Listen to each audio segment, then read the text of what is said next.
नमस्कार, मैं पंकज प्रसून।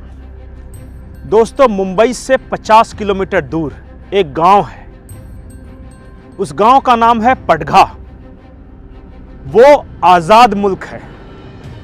वो इस देश में आईएसआईएस की राजधानी है। वो पडघा नहीं है, वो अल शाम है।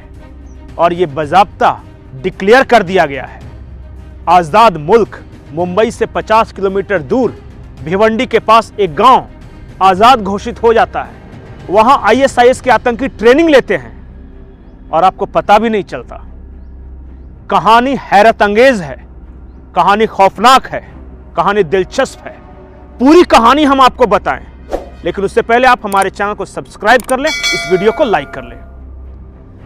आज से करीब एक हफ्ते पहले की बात है। अचानक मुंबई से 50 किलोमीटर दूर कोंकण की ओर बढ़ेंगे तो एक भिवंडी इलाका आता है।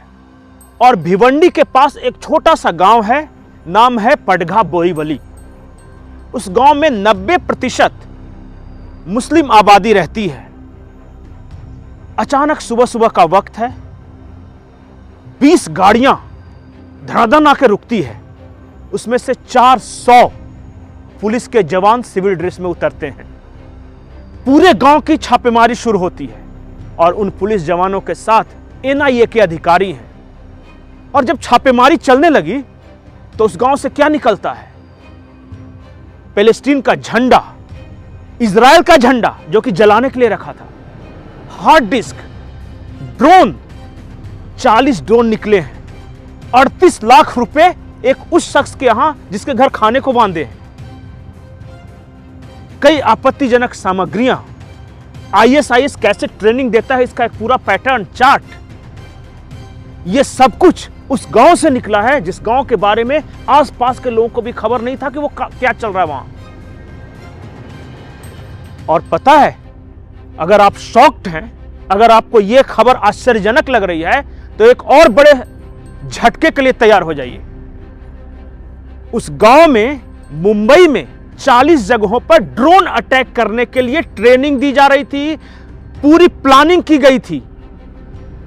मुंबई में अब तक का सबसे बड़ा आतंकी हमला होने वाला था, जिसे एनआईए ने समय रहते इस गांव पर छापेमारी कर रोक लिया। 40 जगहों पर ड्रोन से हमले होते मुंबई में। अब समझिए क्या स्थिति होती। शॉक्ड। एक और झटका है।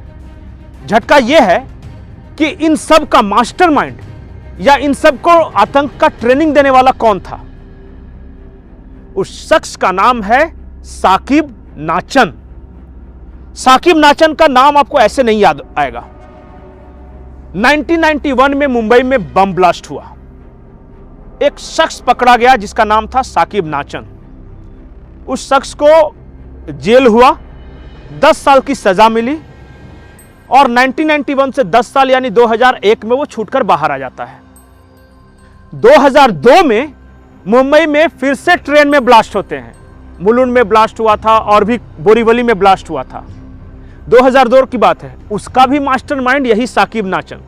इसका मतलब कि जेल से 10 साल की सजा काटने के बाद भी ये आतंकी ही बना रहा। और फिर से इसने प्लान किया। फिर से 2002 में ये पकड़ा गया, फिर से इसे सजा मिली 10 साल की। 2017 में ये फिर बाहर आ गया और 2017 में बाहर आने के बाद 2023 के अंत में ये मुंबई में एक बहुत बड़े आतंकी हमले की प्लानिंग कर चुका था। ड्रोन से ट्रेनिंग दी गई थी, 40 जगहों पर हमले की योजना थी। आप सोचिए कि एनआईए अगर नहीं पकड़ता तो क्या हो सकता था। लेकिन सवाल यह है कि यह साकिब नाचन, यह चीज क्या है? साकिब नाचन वो चीज है जिसने इस देश में 10 से 12 लोगों को ब्रेन वॉश कर इराक और सीरिया भेजा ताकि आतंक की वो ट्रेनिंग ले सके।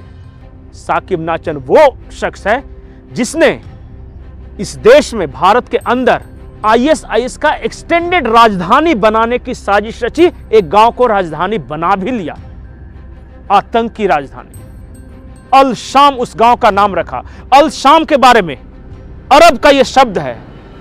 अल शाम का मतलब यह है कि जो अगर अंग्रेजी में कहें तो लातविया, यानी कि 4-5 देश हैं, वो एग्जैक्ट टर्म नहीं आ रहा है, इल से है। ISIS का पूरा नाम भी पहले ISIL था, जो लास्ट में इल जो शब्द है वो वही शब्द है अल शाम का। इसका मतलब ये होता है कि सीरिया, जॉर्डन, फिलिस्तीन, तुर्की और कतर को मिलाकर हम खलीफा का राज्य बनाएंगे। वो खलीफा राज्य बनाने की कोशिश में था, इसलिए इस गांव का नाम अल शाम रखा था। अल शाम ये गांव रहेगा, खलीफा के अंडर रहेगा, भारत के महाराष्ट्र के कोंकण का एक गांव। ये है अल सचान। लेकिन अब एक बड़ा सवाल है। बड़ा सवाल यह है कि once a terrorist always a terrorist.